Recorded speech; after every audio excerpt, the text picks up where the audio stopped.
Hey friends, welcome to my YouTube channel Ragini की रंगीली दुनिया।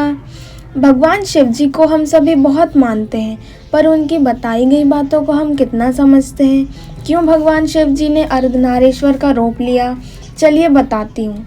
भगवान शिव जी के एक बहुत बड़े भक्त थे, ऋषि भृंगी। तो वे उनके पूजा करने के लिए कैलाश पहुँचे। वहाँ शिव जी अपनी पत्नी पार्वती जी के साथ बैठे हुए थे। ऋषि भृंगी जी ने कहा कि वो सिर्फ शिव जी की ही पूजा करेंगे, पार्वती जी की नहीं करेंगे। इस बात पे शिव जी को बहुत गुस्सा आया।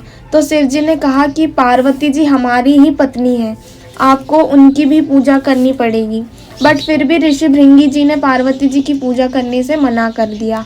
तो शिव जी पार्वती जी के साथ जुड़ गए और उन्होंने अर्धनारीश्वर का रूप लिया, जिसमें उनका आधा शरीर शिव जी का था और आधा शरीर पार्वती जी का। इसके बाद भी ऋषि भृंगी जी ने पार्वती जी की पूजा करने से मना कर दिया और कहा कि वे एक औरत की पूजा नहीं करेंगे।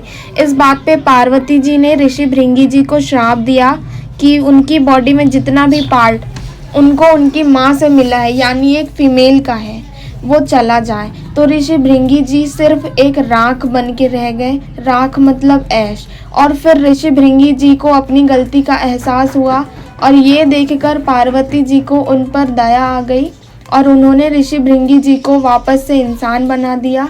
फिर ऋषि भृंगी जी ने अर्धनारीश्वर की पूजा की और शिव जी ने कहा कि इस दुनिया में जितने भी मेल हैं उन सब में एक फीमेल है और जितने भी फीमेल हैं उन सब में एक मेल है। ये दुनिया इसी बैलेंस पे चलती है। जो भी मेल या फीमेल एक दूसरे की डिसरिस्पेक्ट करेगा तो कभी भी खुश नहीं रह